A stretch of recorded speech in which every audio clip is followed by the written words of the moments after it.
by composting instead of throwing away the trash. What a nerd. Yeah, totally nerdy. But I like science, that's why I like doing these things. And you've done a very good job with your worms. And you don't have to have any special equipment. We did the shredded cardboard to make it easy to have enough moisture in here to keep the humidity levels up. But you don't need to have a special shredder. We can get junk mail. We can feed them everything except that little plastic window on the address. Oh. You know that part, we take that part out. We can shred up the paper, feed them that. When you finish your banana here, you can feed them the banana peel. Okay. The melon. I saw we had some melon a little while ago. They can eat that too. There are some things they don't eat. Salt will kill the worms.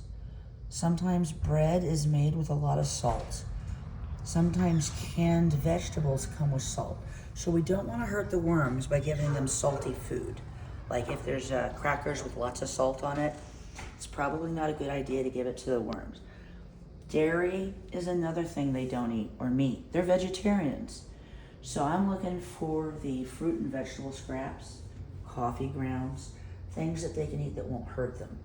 Yeah, I have a quick question. So why can't they eat oranges, like orange peels and lemon peels? That's a very good question. Those foods are citrus, which have a high acidity level. They're sour. And if we add too much to the worm bin, it will change the sourness of the bedding and turn the pH acidic. I know those are big words, but what it means is we're creating an environment that's not good for the worms. We don't want to kill them by giving them too much acid, too much sour, or too much salt. So we're going to feed them vegetables, cardboard, and things we can find around the house that we know are safe.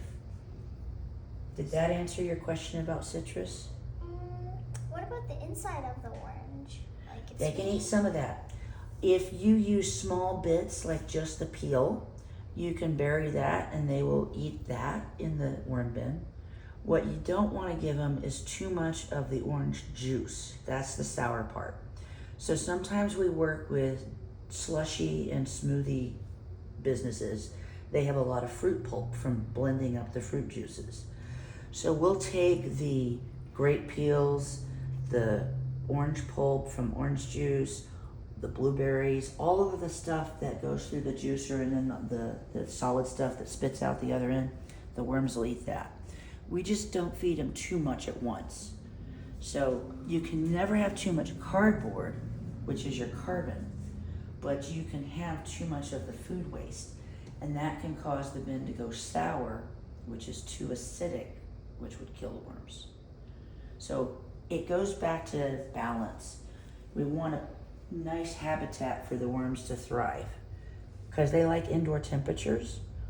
And when you're done with your breakfast, you can feed them the little bits of compostable food waste. Right now, we're trying not to overfeed them, but we're going to get to the point at some time where you're going to have so many worms that we can feed them a carload of rotten bananas. We can feed them a carload of old cucumbers or carrots from the food pantry. So I had so many worms that I had to call the Alamo Dome, the big stadium, and I said to Chef Patrick, "Can I have your trash?" Right? That's crazy. And he worked with me, and we collect the fruit and vegetable peels in 5-gallon buckets, very much like that bucket.